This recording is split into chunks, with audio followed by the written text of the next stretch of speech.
Si se acuerdan, estamos haciendo un repaso de algo que ya habíamos dado, que habíamos tenido, que está en referencia a la segunda frase que nos toca en esta cuaresma, que era pensar para cambiar.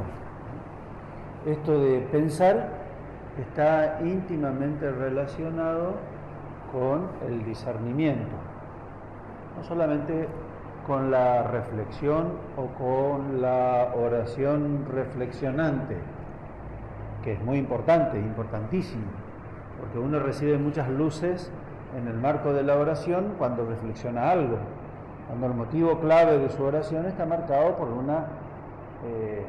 una reflexión.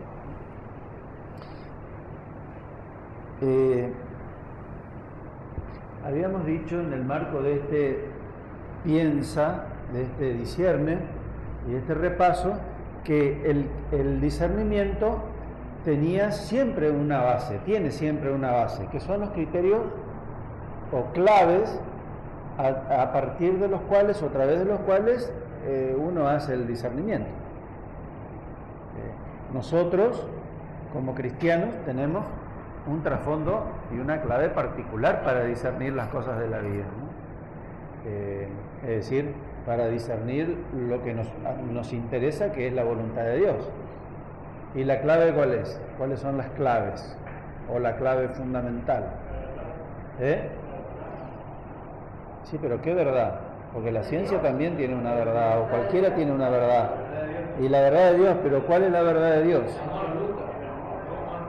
¿Cómo sabemos la verdad de Dios? Pero ¿cómo sabemos la voluntad de Dios? ¿Cómo sabemos la verdad absoluta? No es solamente la conciencia. Falta la palabra clave.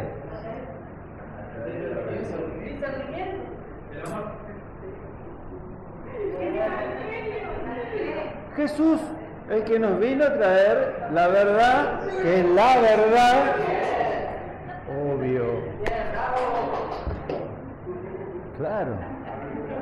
Nuestro criterio es aquel que vino a enseñarnos cuál es la verdad, que para nosotros constituye la verdad encarnada, una persona. Entonces, ¿a dónde y a quién vamos a mirar? ¿Cuál va a ser nuestra clave y nuestro criterio? Y su palabra, su testimonio, lo que Él nos enseñó.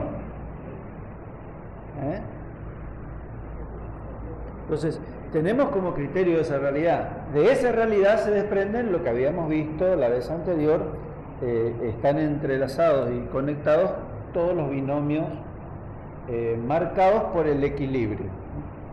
¿Se acuerdan lo que dimos la vez anterior? La calidad y la cantidad, la eficiencia, la eficacia, lo positivo, lo negativo, el análisis, la síntesis, el dolor y la gratificación, la unidad y la división, es decir, todo eso lo vimos la vez anterior, que están relacionados, es decir, no son palabras sueltas, sin cabeza, sino que están relacionados con los criterios y con la palabra que Jesús nos dejó. A esto se le suma los consejos evangélicos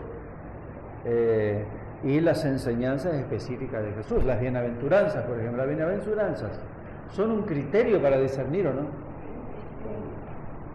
Claro que sí. Cuando Jesús nos dice, por otra parte, por otro lado, cuando nos dice, el que quiera salvar su vida la perderá, el que la pierda por mí, ese la salvará. Todo el que se ensalza será humillado y el que se humilla será ensalzado. ¿No es un criterio de discernimiento? Pero por supuesto que sí. Y mucho más.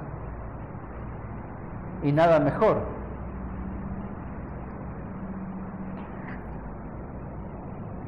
Esto por un lado, entonces. Cuando uno va a cuestionar un discernimiento, porque considera que el discernimiento está torcido o necesita discernir lo discernido, va a apuntar en primer lugar a los criterios utilizados para discernir, porque uno puede utilizar mal los criterios. ¿Se entiende? Entonces, es fundamental los criterios con los que uno se mueve, las claves que utiliza para discernir. El drama está en cómo los aplica, cómo los aplicamos, cómo interpretamos la realidad para aplicar esos criterios. Y allí puede estar mal hecho el discernimiento. Entonces uno necesita discernir el discernimiento. Pero eso es otra cosa. También había dicho que no bastan los criterios y las claves, sino que es el sujeto el que hace el discernimiento. Por lo tanto, el sujeto tiene un trasfondo, tiene una historia, está condicionado frente a la verdad en muchas cosas, por sus problemas personales, por su historia vivida, por su cultura, por, no sé, por los arquetipos que puede llevar consigo como heredados relacionados con su cultura o con su familia, etcétera, etcétera, ¿no? Todo eso es el trasfondo del que discierne. Si el que discierne no tiene trabajado su trasfondo, entonces su apreciación, su interpretación de las claves y de los criterios va a ser torcida. Si yo tengo un fuerte trauma, no sé, contra las personas que hablan mucho, tengo un trauma interno con las personas que hablan mucho, entonces cuando voy a hacer un discernimiento sobre alguien relacionado con esa realidad, mi percepción y mi interpretación y mi postura quizás interna, no declarada, frente a esa persona va a estar condicionada por mi trasfondo psicológico en este caso, ¿no? Entonces uno tiene que depurar su trasfondo subjetivo al momento de discernir. Y es bueno ser consciente. Por eso ponemos a luz el trasfondo. Por eso hicimos así las veces anteriores. Hay algunos elementos claves como trasfondo psicológico del que discierne. En primer lugar, la actitud psicológica de atención. Si una persona es dispersa y desmembrada y frívola y que fácilmente pasa de un tema a otro, no observa con atención la realidad a discernir o lo que se le está compartiendo de la realidad a discernir, etcétera, etcétera, entonces va a perder probablemente información, entre otras cosas. La observación es una clave y la atención relacionada a la observación también es una clave, como actitud psicológica para discernir. Uno tiene que estar muy atento a todo lo que sea posible. Y eso está relacionado con algo moral, que es ser concienzudo en lo que uno hace. Tomar con seriedad lo que uno tiene que enfrentar. Si va a enfrentar un discernimiento, la atención y la observación manifiestan ese trasfondo moral de ser concienzudo, ¿no? O serio con lo que hay que hacer. Al contrario, una persona que no te da bolilla y que te comparte realidades y el tipo te está y no está y mira al cielo, mira para arriba, mira para abajo, después el reloj y el celular, etcétera, etcétera. Entonces no está tomando en serio esa realidad y se manifiesta en su falta de atención y de observación. Segundo, aprender a concentrarse.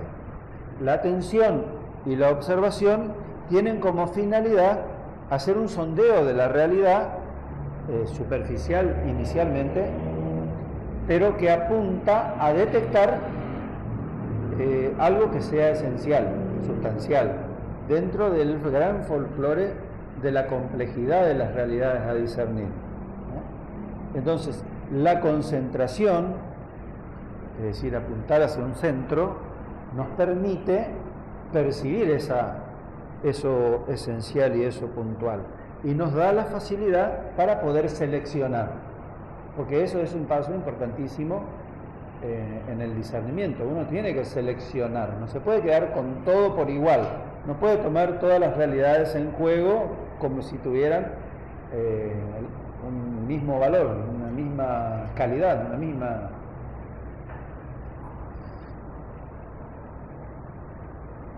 Una vez que uno tiene en cuenta la concentración y la selección, tiene que analizar y profundizar.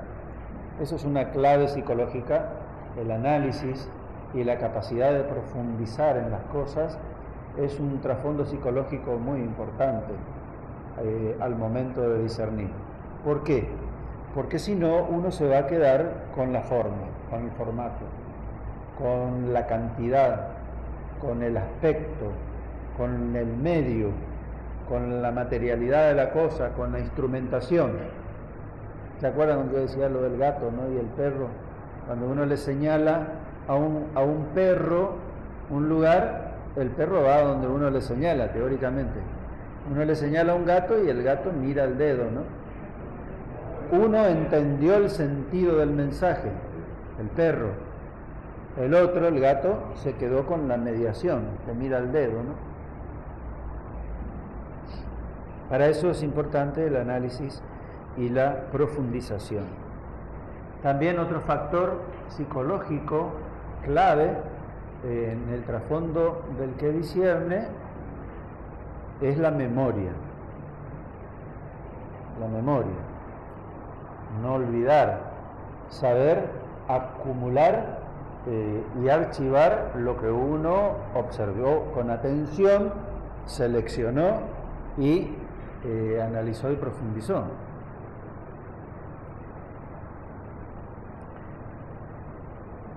Pero no solamente la memoria, no basta la memoria. Es importante la correlación. La correlación que uno hace de lo que se acuerda. Uno tiene que correlacionar una realidad con otra y conjugarlas para poder así tener algo más integral.